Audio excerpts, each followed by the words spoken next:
आप ये फील करिए कि आप घास हैं, तो बकरी भी आपको आदमखोर लगेगी। यस्यास्ते टाट टाट टट ममलम टम टम टम टम टम डम शम डुडम शम डुई डुई चकतम भूपके भूपनालम तैलम तैलम तु तैलम खु खु खु खु खाम खाम खाम खाम खाम गायन्ते यस्य ध्यान्ते वसति सकलम पातु नो चंद्रचूड़ा। अब कितनी एनर्जी है इस मंत्र में। उनकी दी हुई कई गुप्त चीजें मेरे पास आज भी हैं। आपको कानून की बहुत अच्छी जानकारी है, सारी जानकारी आप जज के सामने नहीं खड़े हो सकते। ये कॉन्वोलेक्सा क्या है, ये सब नाटक ही तो है।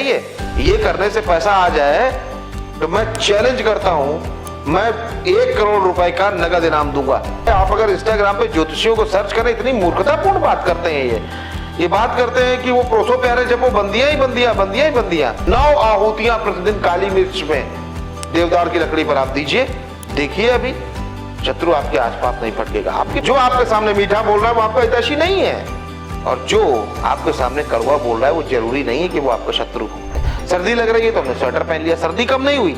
ज्योतिष कोई चीज खत्म नहीं करता, उसकी ऊर्जा को, उसके प्रभाव को, उसके दुष्परिणामों को कई हद तक कम कर देता है। विराट कोहली को देख लीजिए, आज से 10 साल पहले का इंटरव्यू देखिए और आज का देखिए, महाकाल भी जा रहे हैं, पत्ता भी टेक रहे हैं, सब कुछ कर रहे हैं। तो रिवॉल्वर अभी धूल खा रही है कि कभी कभी हवा देखने को मिलती है उसको? नहीं, धूल नहीं खा रही, वो तो अक्सर हमारे साथ ही रहती है उसमें। अच्छा। हाँ, शस्त्र हमारे साथ, शास्त्र और शस्त्र सब एक साथ बराबर चलते हैं। जो शस्त्र और शास्त्र दोनों में पारंगत तो वही तो ब्राह्मण है।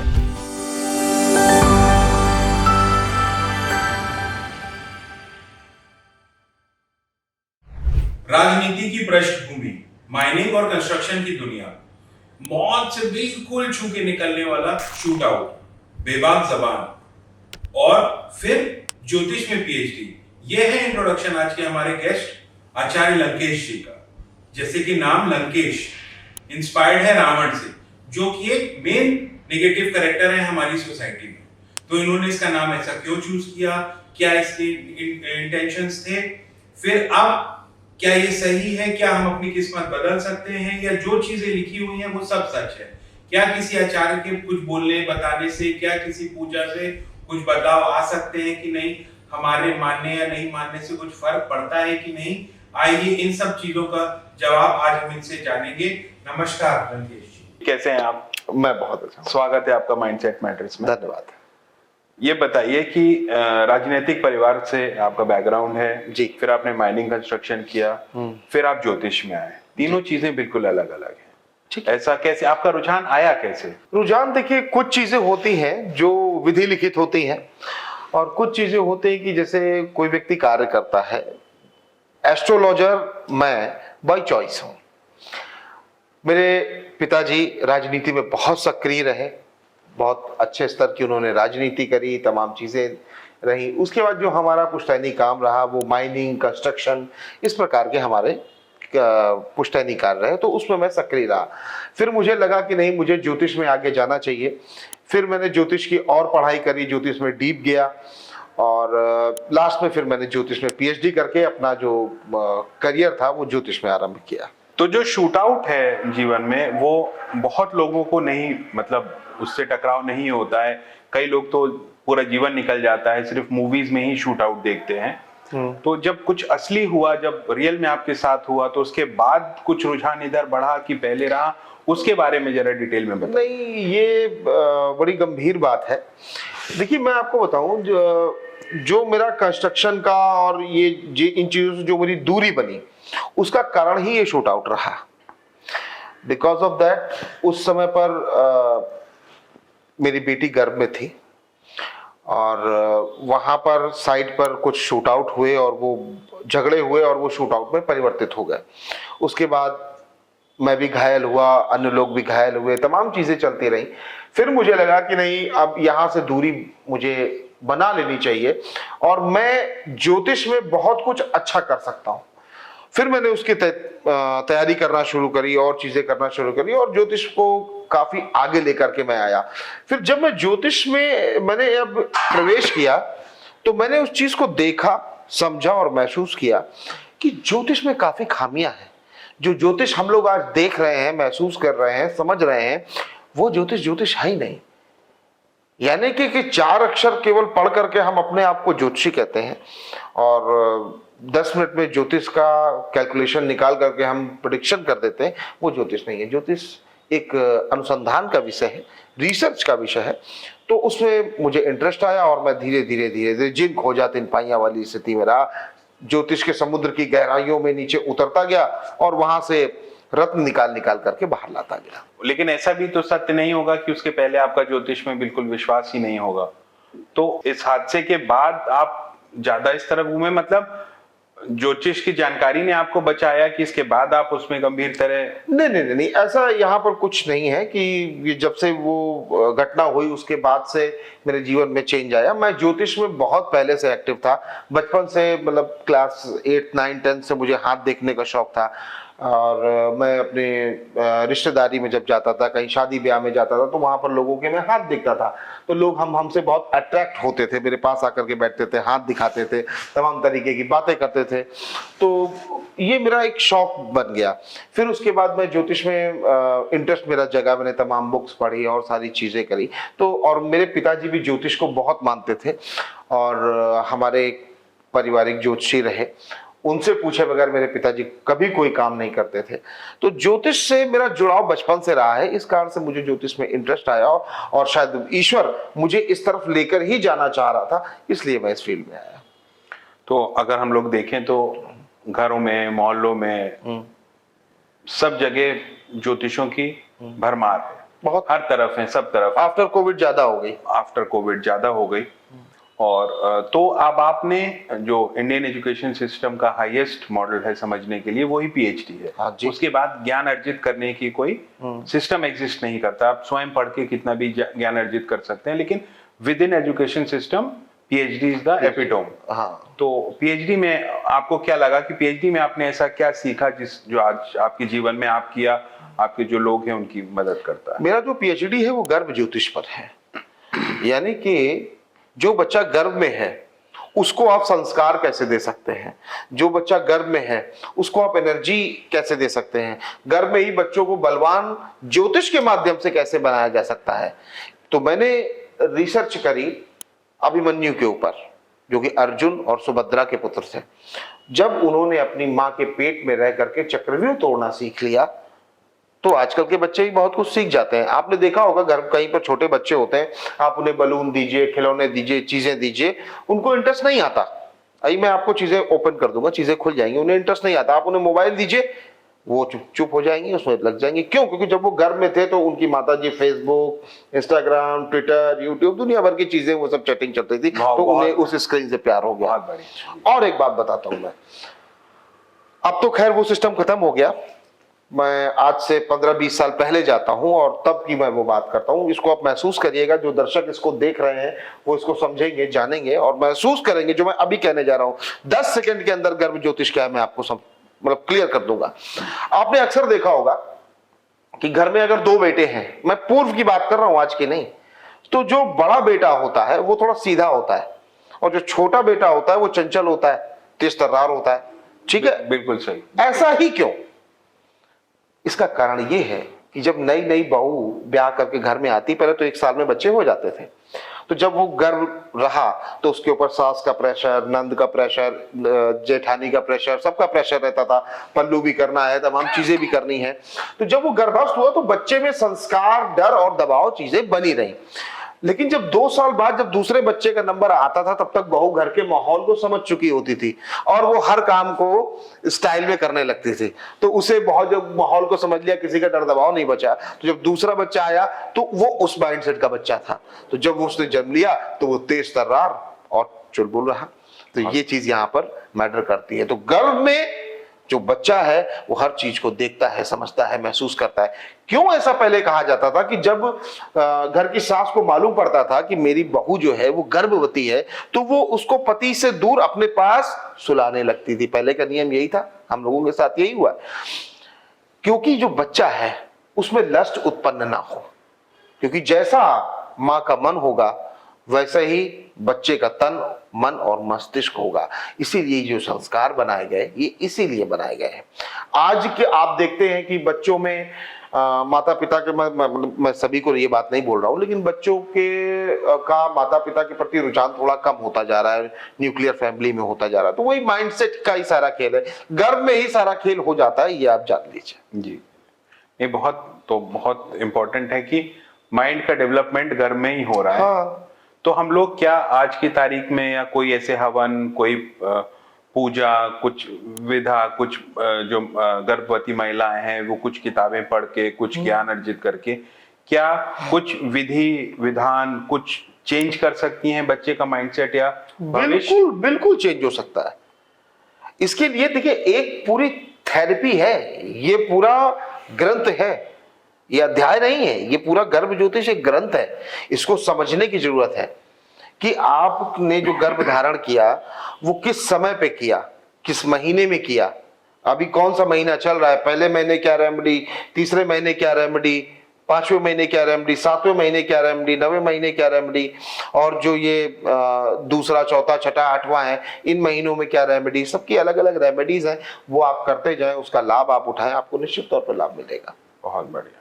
अच्छा, एक और इंटरेस्टिंग बात है कि आपने जो नाम अपना रखा है वो रावण से इंस्पायर होके लंकेश रखा जी। अब लंकेश और सोसाइटी में बहुत निगेटिविटी रहती है, बहुत लोग उनको खलनायक मानते हैं। लेकिन कई शास्त्रों में, कई मीटिंग्स में, कई डिस्कशन में आता है कि वो एक बहुत लर्नेड पर्सन थे, बहुत अच्छे थे। तो आपको कैसे इंस्पिरेशन मिली कि आप एक नेगेटिव कैरेक्टर को नाम में एब्जॉर्ब करके? मैं आपको अभी इस प्रश्न का उत्तर दूंगा।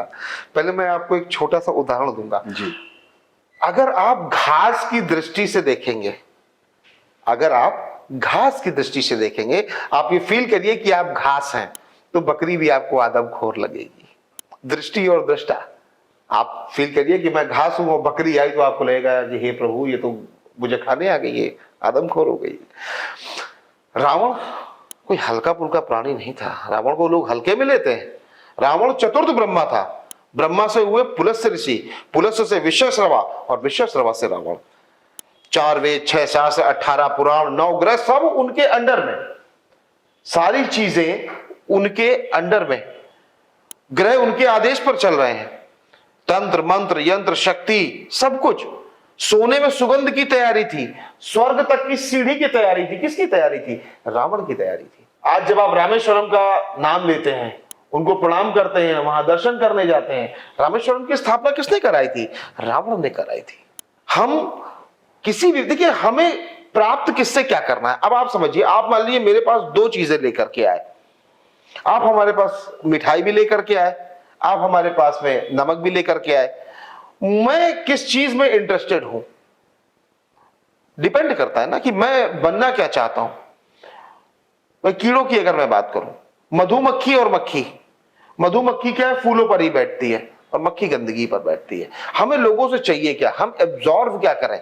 अगर कोई व्यक्ति नशे में है, कोई व्यक्ति शराबी है और वो बहुत अच्छी बात कर रहा है, तो मैं उसके नशे को नहीं देखूंगा, मैं उसकी शराब को नहीं देखूंगा, मैं उसकी अच्छी बात को देखूंगा। बिल्कुल सही। तो हम एक सामने वाले से लेना क्या है, ये हम पर डिपेंड करता है। रावण में मैंने रावण के ज्ञान को देखा, मैंने रावण संगीता को देखा, मैंने शक्ति को देखा, विद्या को देखा, पावर को देखा और समर्पण को भी देखा। महादेव के प्रति ऐसा समर्पण, जो महादेव के प्रति जो पूजा थी, रावण में एक खास बात थी। जैसे हम और लोग थे तो वो देवी देवताओं को पूजन करके प्रसन्न करने का प्रयास करते थे। रावण का ये रहता था कि जब मैं महादेव का पूजन करूं तो लोग देखें कि ऐसा पूजन करने वाला कोई नहीं है। ऐसे ऐसे स्रोत की रचना करी जिनको लिखना असंभव है। यस्यास्ते टाट टाट टट ममलम टम टम टम टम टम डम शम डुडम शम डुई डुई चकितम भूपके भूपनालम तैलम तैलम तु तैलम खुकु खुकु खुखाम खुखाम खाम खुखाम खाम गायन्ते यस्य ध्यान्ते वसति सकलम पातुनो चंद्रचूड़ा। अब कितनी एनर्जी है इस मंत्र में। नींद आ रही हो, आप ये मंत्र एक बार जोर से पढ़ लीजिए, आप उसको सो नहीं सकते उसके बाद। तो जो एनर्जीज है वो मंत्रों के माध्यम से दी गई, थेरेपीज के माध्यम से दी गई, टेलीपैथी के माध्यम से दी गई, ये सब बहुत पुरानी है। लोग कहते हैं कि ये एनर्जीज मैं नहीं मानता, ये नहीं होती हैं और इनका प्रभाव नहीं होता। बिल्कुल होता है।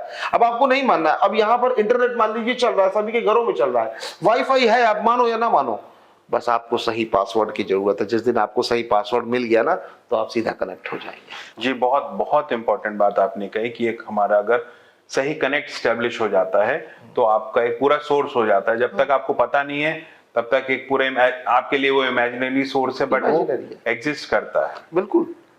एक और जैसे ये नाम रखना है जो सामाजिक धारणाएं हैं, क्या इस नाम रख के हम उनको चुनौती दे रहे हैं? नहीं, मैं चुनौती नहीं दे रहा हूँ। लोगों को ऐसा लगता है, मेरे स्वभाव को देख करके लगता है कि मैं थोड़ा सा, मेरी कुंडली में मंगल थोड़ा सा प्रबल है, सूर्य प्रबल है, तो ये स्वभाव है हमारा। लेकिन ऐसा नहीं, मैं किसी को चैलेंज नहीं करता। मैं हमारे गुरु जी रहे आदरणीय चंद्र स्वामी महाराज जी, उनके शरण में मैं, उनके जीवन के अंतिम वर्ष में मैं उनके साथ में रहा, और उनकी दी हुई कई गुप्त चीजें मेरे पास आज भी हैं। वो शक्ति भी है, युक्ति भी है, ज्ञान भी है, विद्या भी है, और कुछ अन्य वस्तुएं भी हैं जो उनके द्वारा प्रदत्त की गई हैं मुझे, वो मुझे प्राप्त हुई हैं। तो मैं ये समाज तक ये चीज पहुंचाना चाहता हूं कि ज्योतिष को आडंबर की तरीके ना लें। ज्योतिष को लोग आजकल क्या करने लगे कि स्विच वर्ड्स बुक करो, ये कर लो। अब आप कह रहे हो कि मैं हाथ में काउंटर लेकर के किसी एक मंत्र का जाप करना शुरू कर दूं। मैं आपसे बात कर रहा हूं और काउंटर में जाप कर रहा हूं। दुकान में लोग लगे हुए काउंटर में जब रहे, भाई साहब एक काम करिएगा, वो पीला वाला गत्ता यहां दे दीजिएगा, 65 रुपए भैया काट लो, और मंत्र चल रहा है। नहीं, ढोंग है ये भाई। लोग कहते हैं ना कि उल्टा नाम जपत जग जाना, वाल्मीकि भाई ब्रह्म समाना। तो वाल्मीकि ने ध्यान लगा करके, उनके शरीर पर मिट्टी का ढेर जम गया था, चींटियों ने उसमें अंदर कॉलोनियां बना ली थी। तो अब आप कह रहे हैं कि ये नाम जब वो मरा मरा कर रहे थे, ध्यान लगा कर रहे थे। आप 5 मिनट पूजा कीजिए, 15 मिनट मत करिए, आप 3 मिनट करिए, 30 मिनट मत करिए, लेकिन ध्यान लगा करके करिए। जब आप बहुत ज्यादा दुखी हो, एक सुपर रेमेडी अभी आपको देता हूं। जब आप बहुत ज्यादा दुखी हो, बहुत ज्यादा परेशान हो, बहुत ज्यादा कष्ट में हो, कोई रास्ता ना मिल रहा हो, जो भी आपके इष्ट देव हो, आप शिव को मानते हो, हनुमान जी को मानते हो, जीसस को मानते हो, वाहिगुरु को मानते हो, अल्लाह को मानते हो, आप किसी को मानते हो, उनके पास चले जाइए। उस स्थान पर जाकर के आप जाकर के रो दीजिए एक बार। अगर आप रो दिए, आपका पिता आपको रोते हुए नहीं देख सकता। आप अपने पिता के सामने अगर रो दिए तो फिर वो, अगर उसकी शक्ति में है तो वो चीज पूरी होगी। और वो तो परम पिता है, उसके हाथ में सब कुछ है। भाव ही मेट सकें त्रिपुरारी, लिखी हुई है कि त्रिपुरारी जो है वो भाग्य को भी चेंज कर सकते हैं, मेट सकते हैं। वो करने की शक्ति केवल देवादिदेव महादेव में है, महाकाल में है, वो चीजों को मेट सकते हैं। तो महाकाल एक एनर्जी है। अब एक बात समझिएगा, हम हनुमान जी को पूजते हैं, हनुमान जी के रूप में राम जी को पूजते हैं, सीता माँ को पूजते हैं, अन्य देव तमाम देवी देवताओं को है, वाराही देवी को पूजते हैं, पीताम्बरा माँ को पूजते हैं, शनि देव को पूजते हैं। तो ये जैसा स्वरूप हम देखते हैं ये वैसे नहीं है, ये हमारी कल्पना परिकल्पना है, और यही हम कर भी सकते हैं, इसके ऊपर हम कुछ नहीं कर सकते। लेकिन वो एक एनर्जी है। चंद्रमा की एनर्जी सौम्य है, राहु की एनर्जी उग्र है, मंगल की एनर्जी उग्र है, सूर्य की और उग्र है, शुक्र की सौम्य है, थोड़ी सी चंचल है, शनि की दंडात्मक है। तो ये एक एनर्जी है, उस एनर्जी को हम फील करें और उसका ध्यान करें, जप करें, मनन करें, उससे हमें लाभ की प्राप्ति होती है। ये है ज्योतिष का नियम। तो पीएचडी की जानकारी के बाद आपको क्या लगता है कि ये साइंस है, आर्ट है या फेथ है? क्योंकि फेथ और बिलीफ का हरदम से कंफ्यूजन डिस्कशन बना रहा कि बिलीव आप उसको कर सकते हैं जो आपने देखा है, फेथ आपको उसको करना पड़ेगा जिसको आप जानते नहीं है। आपकी इसमें बिलीव है क्योंकि आपने देखा है, फेथ में बात वो खत्म हो जाती है, आपने नहीं देखा है तो भी आपको फेथ करना पड़ेगा। तो आपको क्या लगता है जो ज्योतिष है? देखिए, परसेंटेज सेट कर लेते हैं। 60% ये साइंस है, 20% फेथ है और 20% बिलीव है। तो ये इनका मिक्सचर है। साइंस कैसे है? मानव स्वभाव की अगर हम बात करते हैं तो उसके लिए एक श्लोक कहा जाता है कि मानव स्वभाव में एक चक्षुर्न का कोने बिलविच्छन्ना पन्नगा छियते वर्धते चैव न समुद्रो न चंद्रमा।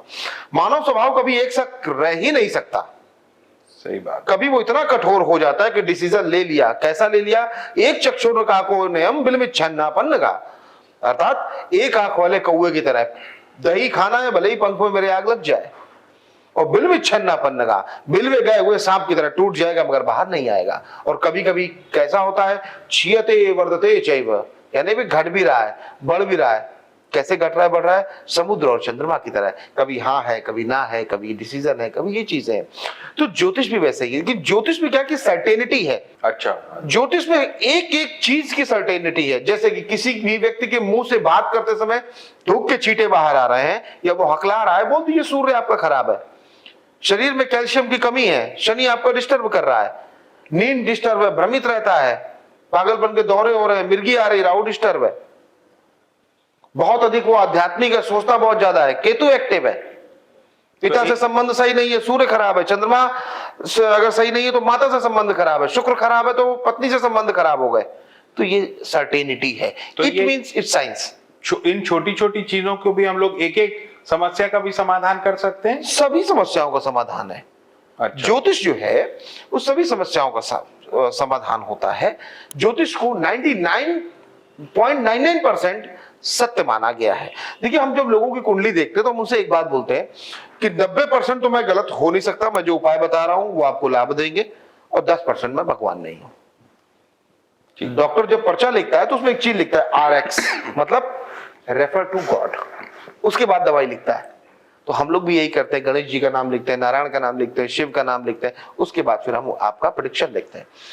तो हम जब आपसे कुंडली लेते हैं तो उसमें 3 से 4 दिन हम उसमें पूरा पढ़ते हैं। जैसे एक लोग कहते हैं कि आपने मोबाइल पे ऐप डाउनलोड करी, उसमें डाली, उसमें सबको लिख के आ गया, उसको समझ लीजिए, देख के उपाय कर लीजिए। बिल्कुल ठीक, आजकल चल ही रहा है पूरा AI एस्ट्रो, जाने क्या क्या नाम है। हाँ। कि वो तुरंत हो जाएगा, आप डालिए 2 मिनट में निकल आएगा, बॉयफ्रेंड मिलेगा कि नहीं, भाभी जी पटेंगे कि नहीं, दुनिया भर की कहानी इसमें होता है।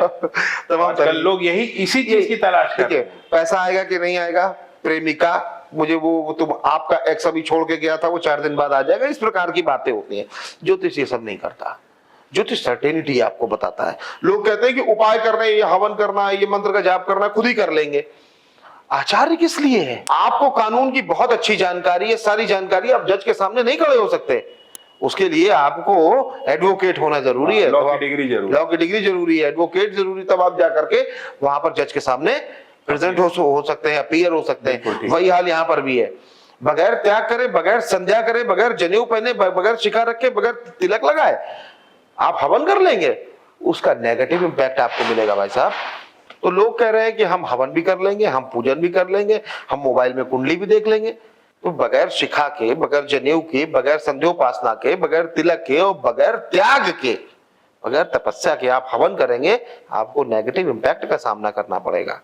बिल्कुल ठीक बात है। जैसे अब हम लोग ये देख लें कि आदमी गूगल से डॉक्टर बनना चाहता है, तो क्या वो दवाई खुद ले सकता है? नहीं। क्या वो ऑपरेशन, कितना भी एक आदमी कितने भी तरह के ऑपरेशन देख ले, लेकिन करेगा तो डॉक्टर ही।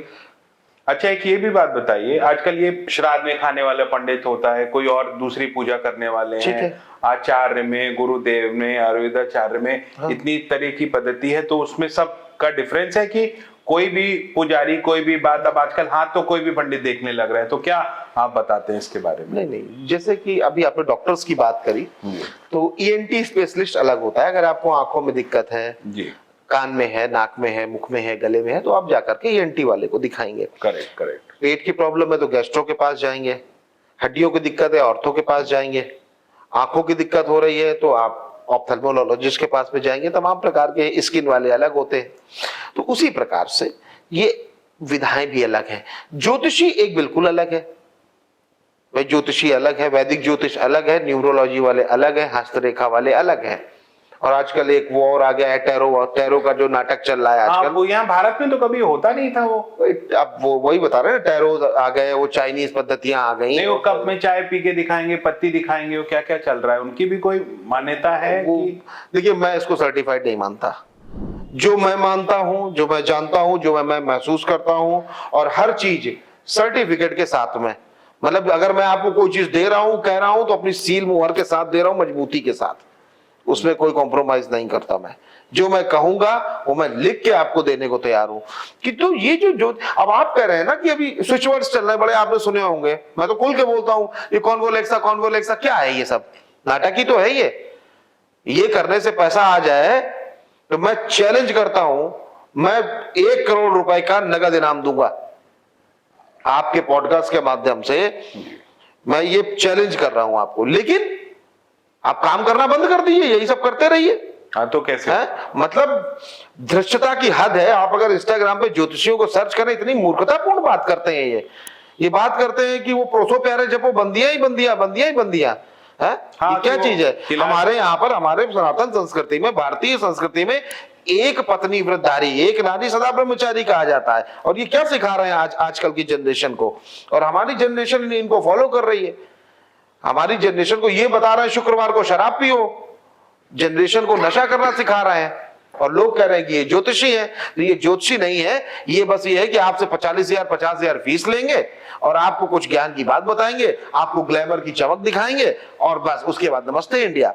नहीं, वही तो आजकल के घुटने पे 347 लिख लो, लाल कलम से ये लिख लो, नीली कलम से वो लिख लो, हाँ। दुनिया भर की कहानी चल रही है। ये टोटके हैं, ये टोटकेबाज हैं, ये ज्योतिषी मैं इनको नहीं कहता, ये टोटकेबाज है। कभी कभी कोई कोई टोटका काम भी कर जाता है।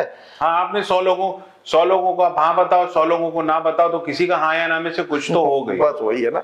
देखिए, जो मैं बात करता हूं आपसे, वो मैं कहीं, जैसे कानून की जब बात आती है तो वो कहीं ना कहीं आईपीसी की धारा में मेंशन होता है। करेक्ट। ठीक है ना, सीआरपीसी में कहीं ना कहीं मेंशन होता है। जो मैं आपको बता रहा हूं वो रावण संहिता में आपको मिल जाएगा, भृगु संहिता में आपको मिल जाएगा, लाल किताब में आपको कहीं ना कहीं मिल जाएगा, और कहीं ना कहीं जितने भी ज्योतिष से जुड़ी हुई तमाम सारी चीजें हैं वहां से संबंधित ये चीजें आपको प्राप्त होंगी, उसका आपको लाभ मिलेगा। ज्योतिष मजाक नहीं है, ज्योतिष कंचे नहीं है कि कोई भी खेल ले। मैं तो खुल के बोलता हूं, ज्योतिष राजाओं का विषय है, ज्योतिष राजाओं का विषय है। ज्योतिष जो है वो उस व्यक्ति के लिए जो उसको फॉलो कर सके। राजाओं का मतलब यहां पर धन से नहीं है, हम उसको फॉलो करें। हम अगर मान लीजिए महंगे रत्न नहीं पहन सकते, महंगे हवन नहीं करा सकते, तो हम कम से कम स्वयं बैठ करके कुछ जाप कर सकते, कुछ उपाय कर सकते। मानसिक तौर पे हमें अमीर होना पड़ेगा। यहां पर तो लोग मानसिक तौर पे गरीब हैं। उनसे कहते हैं कि ज्योतिष के उपाय के लिए आपको क्या करना है कि एक दोने में 7 जगह पर लगा करके आपको वो किसी को डिस्पोजल में लगा करके खिलाइए। तो चम्मच भी ऐसा लेकर के आते हैं अठन्नी वाला कि उसमें आप कोई भारी चीज उठाए तो वो चम्मच ऐसे करके टेढ़ा हो जाता है। तो ये मानसिक गरीबी है। मानसिक गरीबी, बिल्कुल। तो ज्योतिष राजाओं का विषय है, राजा उस पर ध्यान देते हैं, लगते हैं, मेहनत करते हैं, तो उनको लाभ होता है। अब जैसे शत्रु विनाश के लिए तमाम लोग हमारे पास आते हैं, हम उन्हें एक हवन बताते हैं मंत्र के माध्यम से।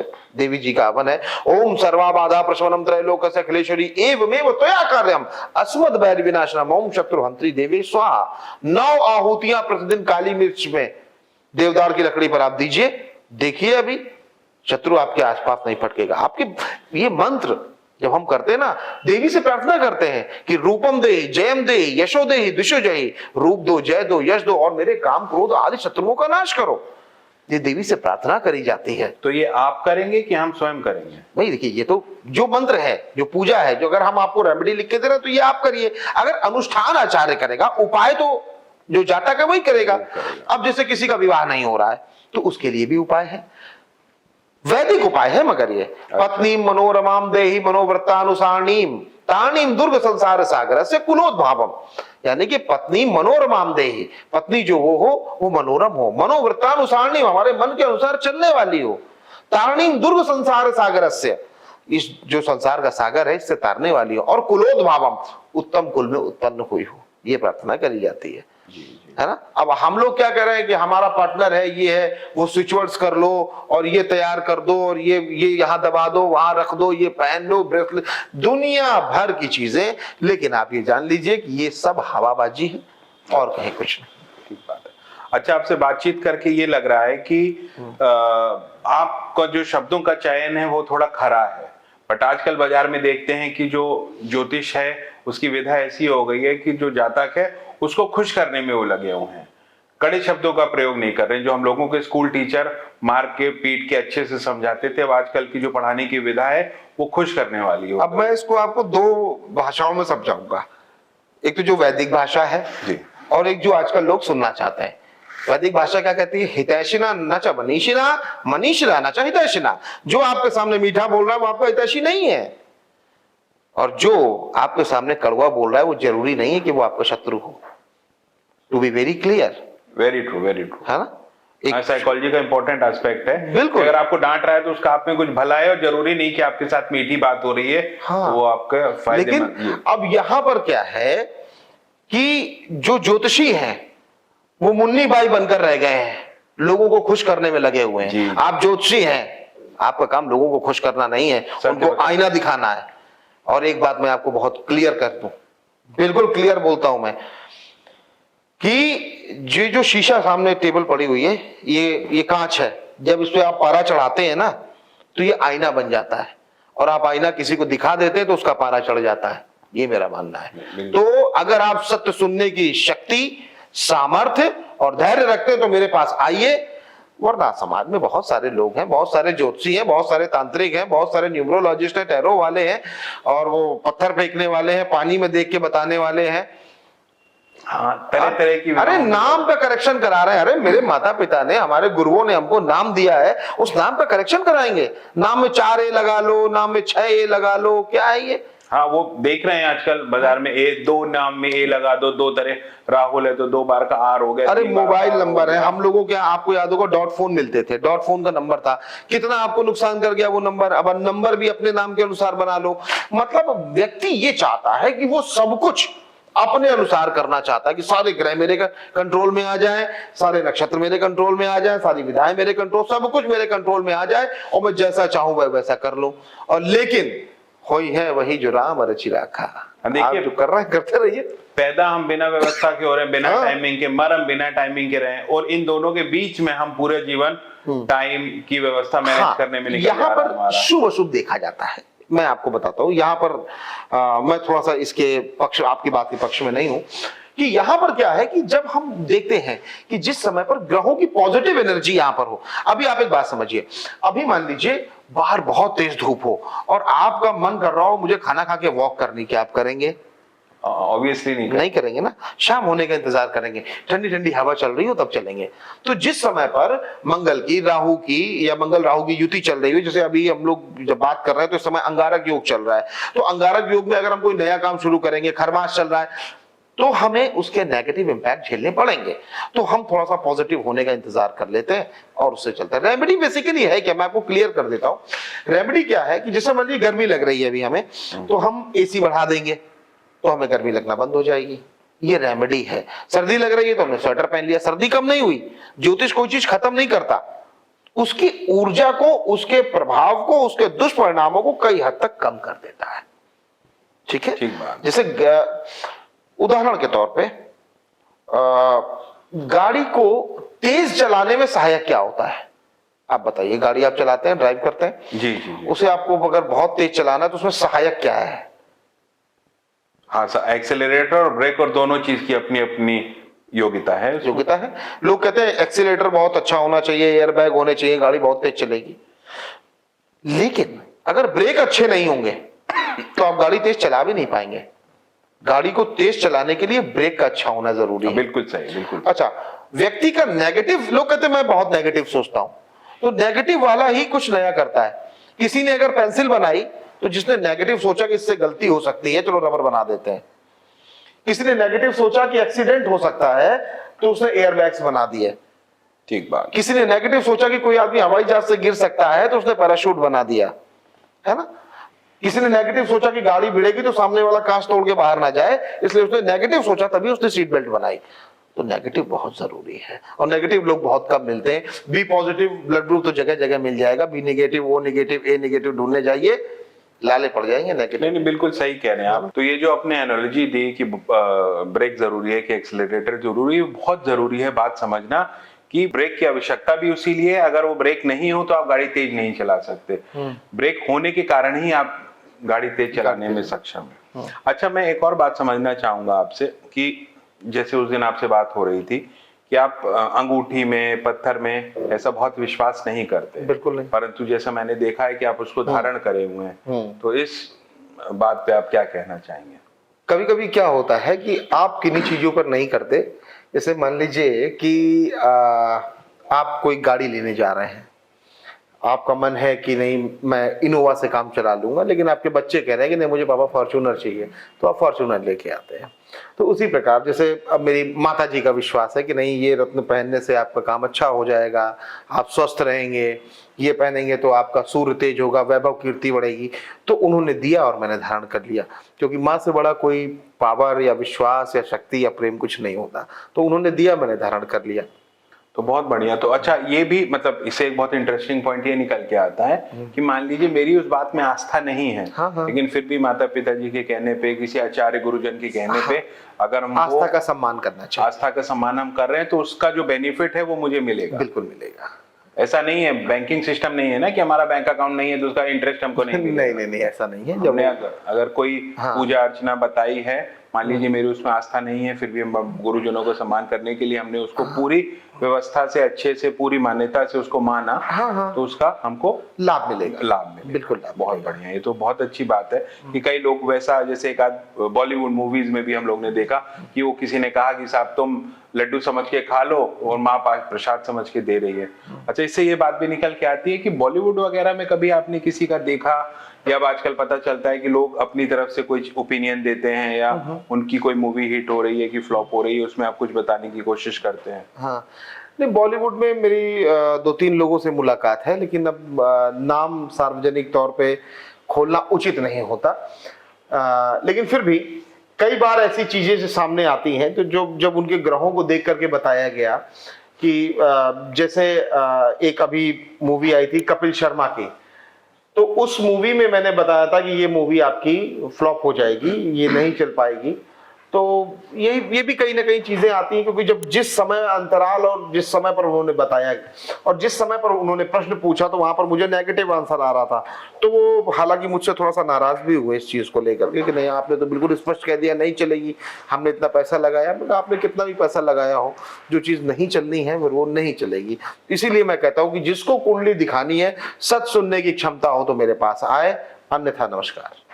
बहुत बढ़िया। अच्छा, एक और बात, जैसे हस्बैंड वाइफ हैं, ठीक है, तो हस्बैंड मानता है, वाइफ नहीं मानती है, या वाइफ मानती है, हस्बैंड नहीं मानते हैं। हाँ। अब लेकिन काम तो गृहस्थी में तो दोनों का सहयोग है। हाँ। तो अब जो दृष्टिगोचर जो भी आपके हाँ। प्लैनेट्स हैं, जो मूवमेंट्स हैं, जो जिन चीजों की राशि, जैसा उस दिन आप बता रहे थे, तो उस एक्ट पे कैसे वो उसका क्या इम्पैक्ट होगा? देखिए, एक चीज मैं बताऊं, हम उस चीज को माने ना माने कि बाहर सर्दी पड़ रही है, लेकिन अगर हम उसके प्रिकॉशन लेके निकलेंगे तो हमको रिलैक्स मिलेगा। ठीक है, हम गर्म चीजें खा के जाएं, गाजर का हलवा खा के जाएं, स्वेटर पहन के जाएं, बादाम घिस के उसको दूध में मिला के गर्म दूध में पी के जाएं, तो उसका लाभ मिलेगा। और अगर हम उसको नहीं करते हैं तो उसके कहीं ना कहीं नुकसान भी हमको झेलने पड़ेंगे। तो हमें इन चीजों का विशेष तौर पे ध्यान रखना चाहिए कि हम क्या कर रहे हैं, क्या देख रहे हैं और क्या समझ रहे हैं। दोनों का तारतम्य चलता है। चीजें तो है ना, आपके मानने या ना मानने से, या हमारे मानने ना मानने से कोई फर्क नहीं पड़ता। जैसे कि नवग्रह में अगर हम सोलर सिस्टम की बात करते हैं वैज्ञानिक तौर पर, तो बुध, शुक्र, पृथ्वी, मंगल, बृहस्पति, शनि, अरुण, यम, इस प्रकार से है। तो यम यानी प्लूटो को बाहर कर दिया गया, लेकिन उसकी प्रेजेंस कहीं ना कहीं तो है ना। अब हम नहीं मान रहे, वो बात अलग है, लेकिन वो है। हाँ, उसका इम्पैक्ट कम हो सकता है, ज्यादा हो सकता है, लेकिन है तो है ही ना। है ना, तो इसीलिए है। तो अगर दोनों में से कोई भी इस काम को कर रहा है, रेमेडीज को कर रहा है, तो लाभ दोनों को मिलेगा। और अब जैसे हमारे शास्त्र भी बोलते हैं, वेद भी बोलते हैं कि होइए वही जो राम रचि राखा। हाँ। तो अगर निश्चित ही है जो होना है, तो हमारे कुछ मानने नहीं मानने से, करने से, कोशिश नहीं करने से क्या बदलाव की संभावना है? या आपने कहीं किसी रियल केस में किसी को बदलते देखा कि ये सब बदलाव आया है? रियल केस तो आपके सामने बैठा हुआ है। 2012-13 में मोरंग की खदान चलाने वाला, कंस्ट्रक्शन करने वाला, माइनिंग करने वाला व्यक्ति आपके सामने धोती पहन के बैठा हुआ है और ज्योतिष के बारे में आपको बता रहा है, वेद के बारे में आपको बता रहा है। तो परिवर्तन कुछ भी हो सकता है। परिवर्तन, जैसे कि अब हम बात करते हैं महर्षि वाल्मीकि की, ठीक है, उनके अगर हम पूर्व में जाएंगे तो वो डाकू रत्नाकर कहलाते थे। फिर जब उन्हें रोका गया, अपराधियों द्वारा पकड़ा गया, फिर उनके बाद उनको नारद जी ने दर्शन दिए, फिर ब्रह्मा जी ने दर्शन दिए, फिर उल्टा नाम जपत जग जाना, वाल्मीकि वह ब्रह्म समाना। तो परिवर्तन तो सभी ये सब देखते चले आ रहे हैं। अचानक से देखिए होता क्या है ना, कि हम लोग प्रेजेंट का उदाहरण चाहते हैं कि अभी ये व्यक्ति ऐसा था। अभी आप हाल में ही देख लीजिए, विराट कोहली को देख लीजिए, आज से 10 साल पहले का इंटरव्यू देखिए और आज का देखिए। महाकाल भी जा रहे हैं, पत्ता भी टेक रहे हैं, सब कुछ कर रहे हैं, और उसके पहले वो क्या थे। तो परिवर्तन तो होता है, व्यक्ति को मानना पड़ता है, झुकना पड़ता है और झंडे के नीचे आना पड़ता है। अब ये बताइए, जैसे हम लोग ने देखा कि आपका जो इतिहास है वो माइनिंग का भी है, शूट आउट का भी है, तो इतना ऐसा सुनने में लगता है जैसे पिक्चर का सीन एक हो कि कहां से शुरुआत करी और कहां तक आज पहुंचे। तो माइनिंग के व्यापार में आपको क्या लगता था, क्या रहा, क्या अच्छाइयां थी, क्या बुराइयां थी, आप कैसे उसमें पहुंचे? नहीं, बुरा तो देखिए कुछ है ही नहीं, बुरा कुछ भी नहीं है, सब अच्छा है। माइनिंग के व्यापार की बात करें तो अभी आपने माइनिंग की बात करी, फिर उसके बाद शूट आउट की बात करी। तो जो माइनिंग का हमारा व्यापार था अच्छा था, खनन का काम था, हम लोग खनन का काम करते थे, ट्रक को लोड कराते थे, वहां से भिजवाते थे, वहां पर खड़े होते थे। तो क्योंकि थोड़ा सा ये पावर के काम है जिसको कहते हैं, तो वहां पर अस्त्र शस्त्रों का भी ठीक ठाक प्रयोग होता है। फिर वहां पर किसी बात को लेकर के मेरा विवाद हुआ, कि खोदने को लेकर के विवाद हुआ, चीजों को लेकर के, वो भी वहां के जो सामने वाली पार्टी थी वो भी बाहुबली थी वहां की, और उन्होंने आकर के डायरेक्ट हम पे किसी चीज को लेकर के एकदम से अटेम्प्ट किया। हमारे दर्शक हमारे चैनल के ये जानना चाहते हैं, सबको क्यूरियोसिटी रहती है कि जैसे आपका माइनिंग शूट आउट ये कॉम्प्लेक्स हिस्ट्री रही है आपकी, कई चरणों में कई अखबारों में हम लोग भी पढ़ते हैं कि माइनिंग में कुछ इलीगल एक्टिविटीज भी होती हैं, तो उसमें अगर कुछ आप रोशनी डालेंगे तो। देखिए, माइनिंग का जो काम था हमारा, और आप भी जानते हैं कि कोई भी चीज 100% नहीं होती, ठीक है। तो वहां पर जमीन को लेकर के, माइनिंग की दूरियों को लेकर के, किसी बात को लेकर के विवाद जनरेट हो जाता है, और 100% कोई भी चीज लीगल नहीं है, आप भी जानते हैं, हम भी जानते हैं। तो जब विवाद वहां पर जनरेट हुआ, तो जो सामने वाले व्यक्ति थे वहां पर, वो भी बाहुबली थे, वो उनसे गलती ये हुई कि वो प्रत्यक्ष रूप से मेरे सामने आ गए, और मुझसे गलती ये हुई मैंने प्रत्यक्ष रूप से उनको सीरियसली ले लिया, और फिर वहीं पर बात अहम की आई, ईगो की आई। उन्होंने शस्त्र उठाया और हमने शस्त्र का संधान कर दिया। फिर कुछ वहां से हुआ, कुछ हमारे तरफ से हुआ। फिर वहां पर जब वो शूट आउट काफी देर चला तो उसमें कुछ लोग वहां पर घायल हुए, मैं भी घायल हुआ, और घायल अवस्था में मैंने 80 किलोमीटर गाड़ी चलाई, और वो प्रभु का प्रताप था, या मैं कह दूं मेरे अंदर जो ग्रहों की एनर्जी थी, मंगल और सूर्य की, उसमें मुझे इतना मजबूत रखा कि इतना रक्तस्राव होने के बाद भी मैंने 80 किलोमीटर गाड़ी चलाई, और अस्पताल आने के बाद मैं बेहोश हुआ। तो ये जो माइनिंग का दौर रहा, ये बड़ा हम यूं कहें कि बड़ा विचारणीय रहा, और इसको बड़ा मैंने देखा चीजों को कि गहराई कहां तक जाती है, और जो शक्ति है, शक्ति का प्रभाव कहां तक होता है, और धन का प्रभाव क्या होता है। जैसे खेत होते हैं भाई, अब बहुत लंबा हम लोग घूम के नहीं जा सकते, खेत के थ्रू सारे ट्रक निकलेंगे, तो वहां पर बात होती थी कि भाई आप अपने पैसे ले लो, कितने पैसे आपको चाहिए बताओ, तुम्हारी फसल कितने की होगी। बोले एग्जाम्पल के तौर पे ₹1,00,000 की या 2,00,000 की फसल है, तो बोलेगा हम तुमको 3 गुना ज्यादा दे रहे हैं, चलो रखो, हमारी गाड़ियां यहीं से निकलेंगी। तो ये एक दबदबे का काम था, रुतबे का काम था, लेकिन कुछ देश काल परिस्थिति और कुछ हमारा भाग्य जो हमको वहां से हटा करके उसने हमको यहाँ पर खड़ा किया। तो ये हमारे जीवन का एक छोटा सा जो इतिहास आपने था, वो आज आपने जागृत किया। तो रिवॉल्वर अभी धूल खा रही है कि कभी कभी हवा देखने को मिलती है उसको? नहीं, धूल नहीं खा रही, वो तो अक्सर हमारे साथ ही रहती है उसमें। अच्छा। हाँ, शस्त्र हमारे साथ, शास्त्र और शस्त्र सब एक साथ बराबर चलते हैं। जो शस्त्र और शास्त्र दोनों में पारंगत तो वही तो ब्राह्मण है। भाई द्रोणाचार्य कौन थे? ब्राह्मण ही तो थे। उन्होंने सब सिखाया, सब राजाओं को जो शस्त्र विद्या दी वो किसने दी? ब्राह्मणों ने दी।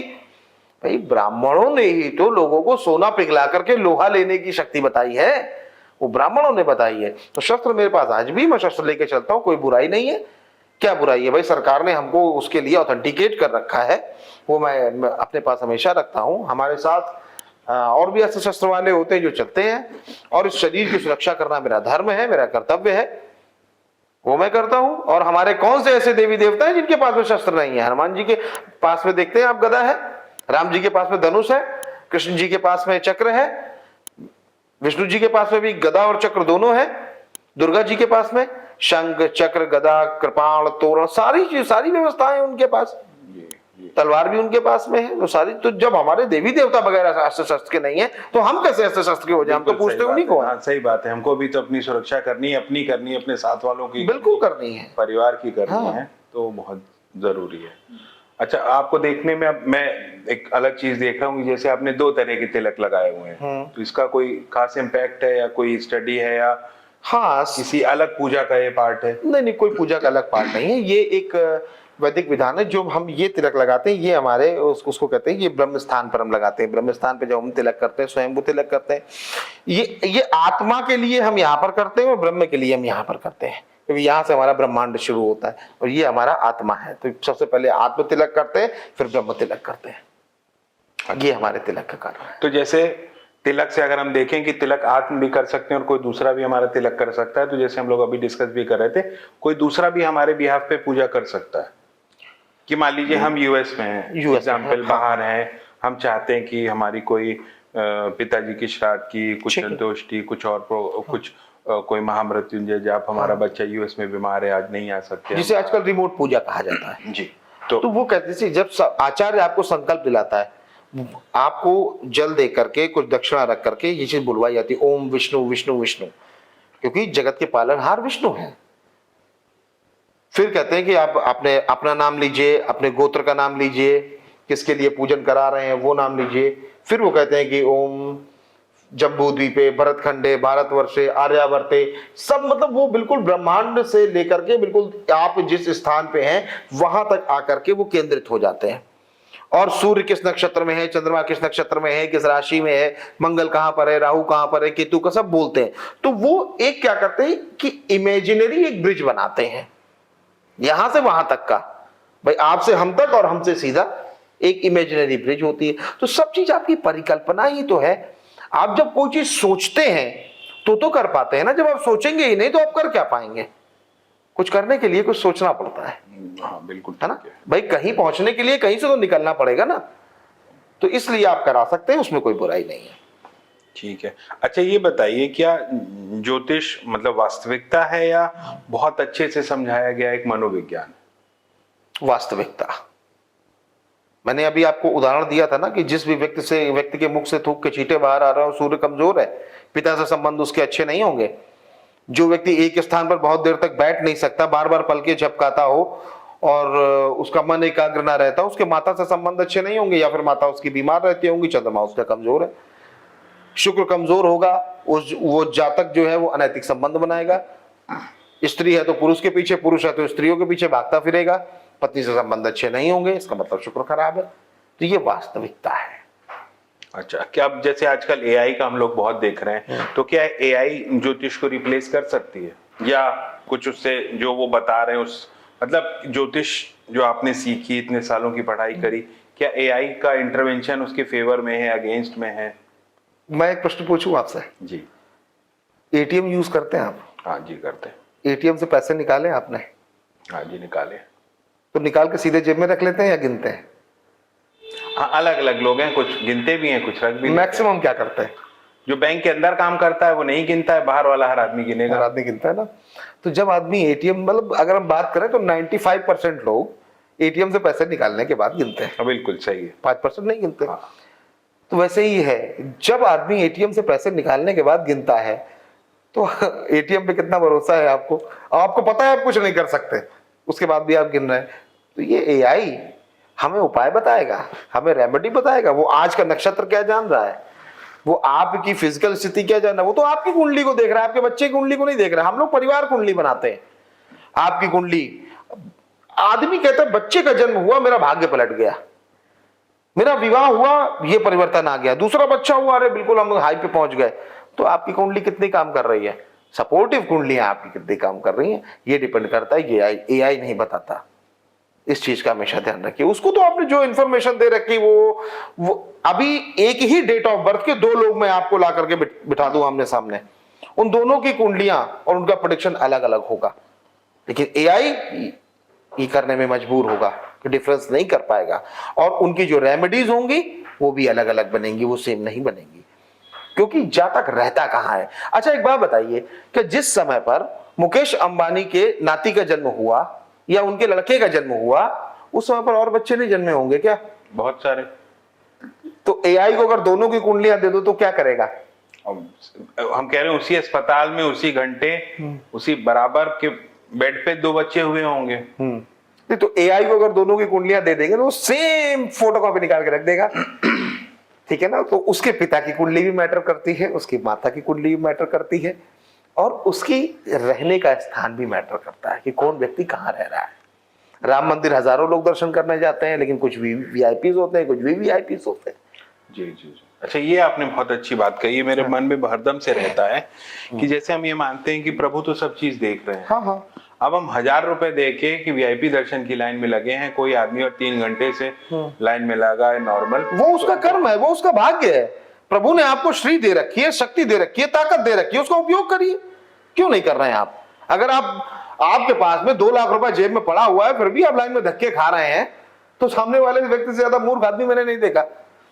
प्रभु ने आपको श्री क्यों प्रदान करी? ताकि आप प्रभु को आसानी से प्राप्त कर सके, दर्शन कर सके। बस सामने वाले के भाग्य में नहीं है, इसलिए वो धक्के खा रहा है। तो उससे आस्था में ऐसा नहीं है ना, मतलब कहीं हमने डिस्कशन ये भी सुना, तो कोई कहते हैं कि साहब अमीर है, आदमी है, प्रभु सब देख रहा है। हाँ, तो प्रभु ने ही तो सब देखा, तभी तो उसको अपने पास बुला लिया, तभी तो उसको अपने पास। अच्छा, बड़ी देखिए छोटी सी बात है, एक व्यक्ति जो 100 किलो का बोरा उठाता है वो उसको खरीद नहीं सकता, जो खरीद सकता है वो उसको उठा नहीं सकता। दोनों में अंतर है ना। तो फिर हम ये बात क्यों भूल जाते हैं? कुछ करनी, कुछ कर्मगति, कुछ पूर्व जन्म का लेखा। कुछ आपकी करनी है, कुछ कर्मगति है, कुछ पूर्व जन्म का लेख है, जिस कारण से आप यहां पर आ जाए हैं।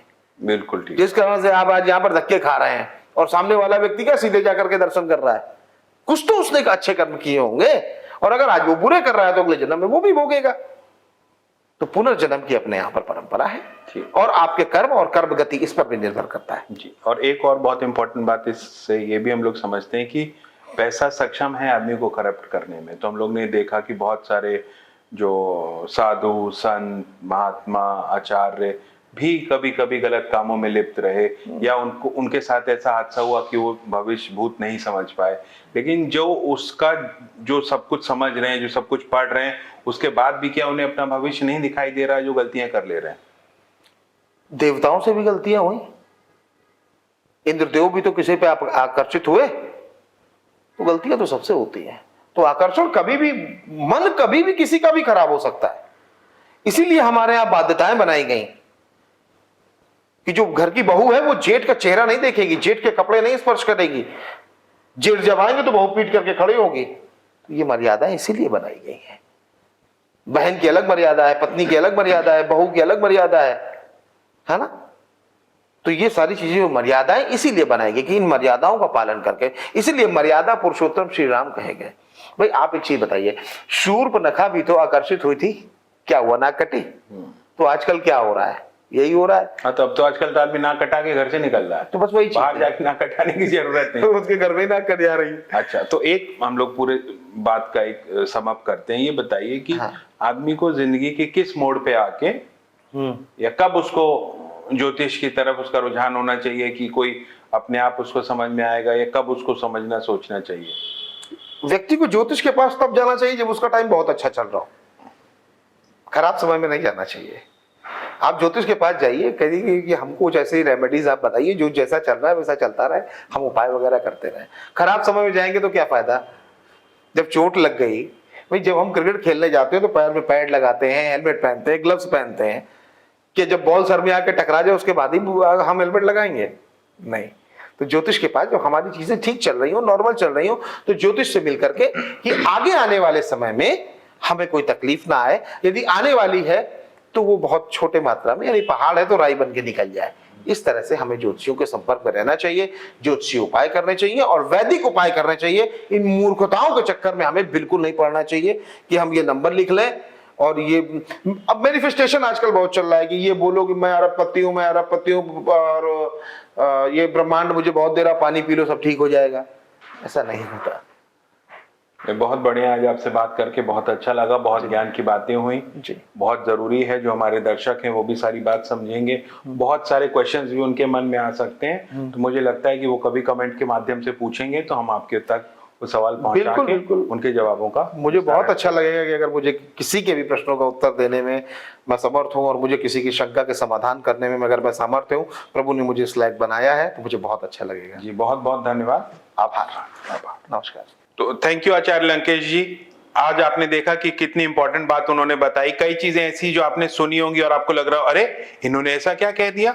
तो अगर आपको ऐसा कोई भी बात लगती है जो आपको पूछनी है, क्वेश्चन करनी है, काउंटर करनी है, तो उसके लिए आप हमें कमेंट सेक्शन में बता सकते हैं। हमें लाइक करिए, सब्सक्राइब करिए, फॉलो करिए, शेयर करिए, और जितने और लोग हैं जिनके मन में सवाल है वो जरूर पूछें। हमारी टीम आपसे कॉन्टेक्ट करेगी और आपको रेलिवेंट आंसर्स की व्यवस्था करवाएगी। Thank you everybody, this was mindset matters. I am doctor Rao Vikram Singh. Thank you and good bye.